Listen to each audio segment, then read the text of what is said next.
Quando a terra for dividida entre as tribos, uma parte deverá ser separada para Deus, o Senhor. Essa parte medirá 12,5 km por 12 km e será santa. Nessa área será reservado para o templo um terreno quadrado de 250 metros de cada lado. Em volta desse terreno haverá um espaço livre de 25 metros de largura. Da área total será separado um terreno de 12,5 km de comprimento por 5 de largura. Ali ficará o templo, que é o lugar mais sagrado de todos. Esta será a parte santa da terra de Israel, separada para os sacerdotes que servem ao Senhor no seu templo. Ali eles terão as suas casas e ali ficará a área sagrada do templo. Além disso, haverá outro terreno de 12,5 km de comprimento por 5 de largura, separado para ser propriedade dos levitas, que fazem o serviço no templo. Ali haverá cidades para eles morarem. Ao lado da área santa haverá outra área de 12,5 km por 2,5 km, separada para ser uma cidade em que qualquer israelita poderá morar. Uma parte da terra de Israel será do rei, partindo da área santa e dos terrenos da cidade. A parte do rei irá em direção a oeste até o mar Mediterrâneo, e a leste até a divisa oriental. De leste a oeste terá o mesmo comprimento de uma das áreas das tribos de Israel. Esta será a parte que o rei terá na terra de Israel. Assim ele nunca mais explorará o povo, porém deixará que o resto do país pertença às tribos de Israel. O Senhor Deus diz: autoridades de Israel, parem de pecar. Deixem a violência, deixem de explorar o povo, façam o que é direito e justo. Nunca mais expulsem o meu povo da terra deles. Sou eu, o Senhor Deus, quem está fazendo isso. Todos devem usar medidas e pesos certos. O efa para medir cereais deverá ser igual ao bato, que mede líquidos. O padrão é o homer. Um homer será igual a 10 efas ou 10 batos. O peso de um ciclo será igual ao de 20 geras. Uma mina será igual a 60 ciclos. As suas ofertas deverão ser feitas nas seguintes bases: do trigo que você escolherem, entregue uma parte em 60. Da cevada, a mesma coisa. Do azeite, uma parte em 100, do que as suas árvores produzirem. Usem um bato como medida. 10 batos são iguais a um homer, ou a um coro. Das ovelhas dos pastos de Israel, entregue uma de cada 200. Vocês trarão as ofertas de cereais, os animais para serem completamente queimados, e os animais para as ofertas de paz, a fim de que assim os pecados de vocês sejam perdoados. Eu, o Senhor Deus, ordeno isso. Todo o povo do país poderá levar essas ofertas ao rei de Israel, em favor de toda a nação de Israel. O rei terá o dever de apresentar os animais que serão completamente queimados, as ofertas de cereais e as ofertas de vinho. Ele fará isso nas festas de lua nova, nos sábados e em todas as outras festas. O rei apresentará as ofertas para tirar pecados, as ofertas de cereais, as ofertas a serem completamente queimadas e as ofertas de paz para que os pecados do povo de Israel sejam perdoados. O Senhor Deus disse: no primeiro dia do primeiro mês vocês oferecerão como sacrifício um touro sem nenhum defeito e purificarão o templo. O sacerdote pegará uma parte do sangue do animal, apresentado como oferta para tirar pecados, e porá esse sangue nos batentes da porta do templo, nos 4 pontas do altar e nos batentes dos portões do pátio de dentro. No 7º dia do mês, ele fará a mesma coisa em favor de qualquer pessoa que tenha cometido algum pecado, sem intenção ou por ignorância. Assim vocês conservarão santo o templo. No dia 14 do primeiro mês, vocês começarão a comemorar as festas da Páscoa, durante 7 dias. Todos comerão pão sem fermento. No primeiro dia da festa, o rei oferecerá um touro como sacrifício para tirar os seus pecados e os pecados do povo. Em cada um dos 7 dias da festa, ele oferecerá como sacrifício ao Senhor Deus 7 touros e 7 carneiros sem defeito, e os queimará completamente. E todos os dias também oferecerá como sacrifício um bode como oferta para tirar os pecados. Para cada touro e cada carneiro que for oferecido em sacrifício, haverá uma oferta de 17,5 litros de cereais e 3 litros de azeite. Na festa das barracas, que começa no dia 15 do 7º mês, o rei oferecerá em cada um dos 7 dias o mesmo sacrifício para tirar pecados, e a mesma oferta que serão completamente queimadas, e as mesmas ofertas de cereais e de azeite.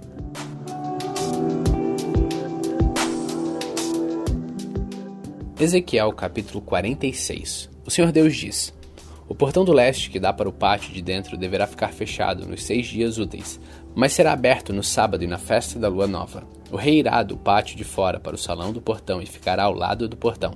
Enquanto isso, os sacerdotes oferecerão os sacrifícios que serão completamente queimados, e também as ofertas de paz. Ali o rei deverá prestar culto e depois sair. O portão deverá ficar aberto até a tarde. No sábado e na festa de lua nova, todo o povo também se curvará e adorará ao Senhor na frente do portão. No sábado o rei deverá apresentar ao Senhor, como sacrifícios que deverão ser completamente queimados, um carneiro e 6 carneirinhos, todos sem defeito. Para cada carneiro que ele trouxer, dará a Deus uma oferta de 17,5 litros de cereais, e junto com cada carneirinho que for oferecido em sacrifício, ele lhe dará o que quiser. Para cada 17 litros e meio de oferta de cereais, ele deverá trazer 3 litros de azeite. Na festa da lua nova, ele oferecerá um touro novo, um carneiro e 6 carneirinhos, todos sem defeito. Junto com o touro novo e com o carneiro haverá uma oferta de 17 litros e meio de cereais, e junto com os carneirinhos o rei dará o que quiser. Para cada 17 litros e meio de cereais serão oferecidos 3 litros de azeite. O rei deverá voltar do portão, passando pelo salão, como fez para entrar. Quando o povo prestar culto ao Senhor em qualquer festa, os que entrarem pelo portão do norte sairão pelo portão do sul, depois que acabarem de adorar. Aqueles que entram pelo portão do sul sairão pelo portão do norte. Ninguém sairá pelo mesmo portão pelo qual entrou, mas pelo portão do lado contrário. O rei entrará quando o povo entrar e sairá quando o povo sair. Nos dias de festa e de comemorações solenes, a oferta de cereais será 17 litros e meio por touro ou carneiro, e junto com cada carneirinho o adorador dará o que quiser. Para cada 17 litros e meio de cereais serão oferecidos 3 litros de azeite. Quando o rei tiver vontade de dar uma oferta ao Senhor, seja uma oferta que deverá ser completamente queimada ou uma oferta de paz, o portão do leste que dá para o pátio de dentro será aberto para ele. Ele fará a oferta do mesmo modo que fez no sábado, e depois que ele sair, o portão deverá ser fechado. O Senhor diz: todas as manhãs deverá ser oferecido ao Senhor um carneirinho de 1 ano, sem defeito. Essa oferta deverá ser feita todos os dias. Também será feita todas as manhãs a oferta de 1,5 kg de farinha e junto com ela 1 litro de azeite para misturar com a farinha. As leis para essa oferta ao Senhor deverão ser oferecidas para sempre. O carneirinho, a farinha e o azeite deverão ser oferecidos ao Senhor todas as manhãs, para sempre. O Senhor Deus diz o seguinte: se o rei der de presente uma parte das suas terras a um dos seus filhos, essa terra será do filho como parte da propriedade da sua família. Mas se o rei der de presente uma parte das suas terras a um dos seus servidores, essa terra voltará a ser do rei quando chegar o ano da libertação. A terra será dele e depois será dos seus filhos. O rei não deverá tomar nenhuma propriedade do povo. Das suas próprias terras é que ele dará terras aos seus filhos. Assim ele não explorará ninguém do meu povo, tomando a sua terra. Depois disso, o homem me levou para a entrada dos cômodos de perto do portão, que ficavam de frente para o norte. São esses os cômodos santos dos sacerdotes. Ele me mostrou um lugar no lado oeste dos cômodos e disse: este é o lugar onde os sacerdotes irão cozinhar a carne oferecida como sacrifício para tirar pecados ou culpas, e onde assarão as ofertas de farinha. Assim, nenhuma coisa santa será levada para o pátio de fora, onde poderá prejudicar o povo. Então ele me levou para o pátio de fora e me mostrou que em cada uma das áreas de 4 cantos havia um pátio menor, com 20 metros de comprimento por 15 de largura. Cada pátio era cercado por um muro de pedra, e encostado nestes muros havia fogões. O homem me disse: são essas as cozinhas onde os servidores do templo irão cozinhar os sacrifícios que o povo oferece.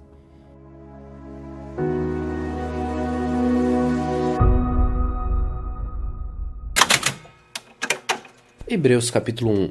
Antigamente, por meio dos profetas, Deus falou muitas vezes e de muitas maneiras aos nossos antepassados, mas nestes últimos tempos Ele nos falou por meio do seu Filho. Foi Ele quem Deus escolheu para possuir todas as coisas, e foi por meio dele que Deus criou o universo. O Filho brilha com o brilho da glória de Deus e é a perfeita semelhança do próprio Deus. Ele sustenta o universo com a sua palavra poderosa e, depois de ter purificado os seres humanos dos seus pecados, sentou-se no céu do lado direito de Deus, o Todo-Poderoso. Assim, Deus fez com que o Filho fosse superior aos anjos e lhe deu um nome, que é superior ao nome deles. Pois Deus nunca disse a nenhum dos seus anjos: você é meu filho, e hoje eu me tornei o seu pai. E também não disse a respeito de nenhum anjo: eu serei o pai dele e ele será meu filho.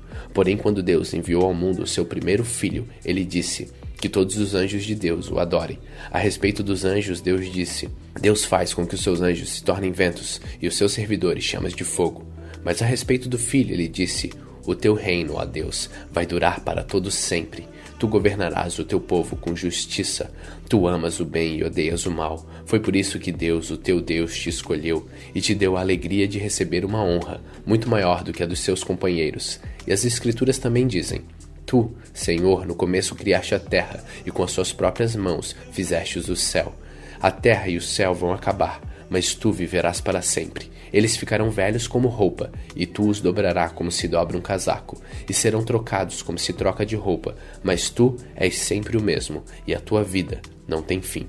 Deus nunca disse a nenhum dos seus anjos: sente-se do meu lado direito, até que eu ponha os seus inimigos como estrato debaixo dos seus pés. Então, o que são os anjos? Todos eles são espíritos que servem a Deus, os quais ele envia para ajudar os que vão receber a salvação. Hebreus capítulo 2. Por isso devemos prestar mais atenção nas verdades que temos ouvido, para não nos desviarmos delas. Não há dúvida de que a mensagem que foi dada por meio dos anjos é verdadeira, e aqueles que não a seguiram nem foram obedientes a ela receberam o castigo que mereciam. Sendo assim, como é que nós escaparemos do castigo se desprezarmos uma salvação tão grande? Primeiro, o próprio Senhor Jesus anunciou essa salvação, e depois aqueles que o ouviram nos provaram que ela é verdadeira. Ao mesmo tempo, por meio de sinais de poder, maravilhas e muitos tipos de milagres, Deus confirmou o testemunho deles e, de acordo com a sua vontade, distribuiu também os dons do Espírito Santo. Pois Deus não deu aos anjos o poder de governar o mundo novo que está por vir e o mundo do qual estamos falando. Pelo contrário, em algumas partes das Escrituras Sagradas, alguém afirma: o que é um simples ser humano a Deus para que penses nele? O que é o ser mortal para que se preocupes com ele? Tu o colocastes por pouco tempo em posição inferior à dos anjos. Tu lhe destes a glória e a honra de um rei, e puseste todas as coisas debaixo do domínio dele. Quando se diz que Deus pôs todas as coisas debaixo do domínio dele, isso quer dizer que nada ficou de fora. Porém, não vemos o ser humano governando hoje todas as coisas, mas nós vemos Jesus fazendo isso. Por um pouco de tempo ele foi colocado em posição inferior à dos anjos, para que, pela graça de Deus, ele morresse por todas as pessoas. Agora, nós o vemos coroado de glória e de honra por causa da morte que ele sofreu. Pois Deus, que criou e sustenta todas as coisas, fez o que era apropriado e tornou Jesus perfeito por meio do sofrimento. Deus fez isso a fim de que muitos, isto é, os seus filhos, tomassem parte na glória de Jesus, pois é Jesus quem os guia para a salvação. Jesus purifica as pessoas dos seus pecados, e todos, tanto ele como os que são purificados, têm o mesmo Pai. É por isso que Jesus não se envergonha de chamá-los de irmãos. Como ele diz: ó Deus, eu falarei a respeito de ti aos meus irmãos, e te louvarei na reunião do povo. Diz também: eu confiarei nele, e diz ainda: aqui estou eu com os filhos que Deus me deu. Os filhos, como ele os chama, são as pessoas de carne e sangue, e por isso o próprio Jesus se tornou igual a eles, tomando parte na natureza humana deles. Ele fez isso para que, por meio da sua morte, pudesse destruir o diabo, que tem o poder sobre a morte, e também para libertar os que foram escravos de toda a vida por causa do medo da morte. É claro que ele não veio para ajudar os anjos. Em vez disso, como dizem as Escrituras, ele ajuda os descendentes de Abraão.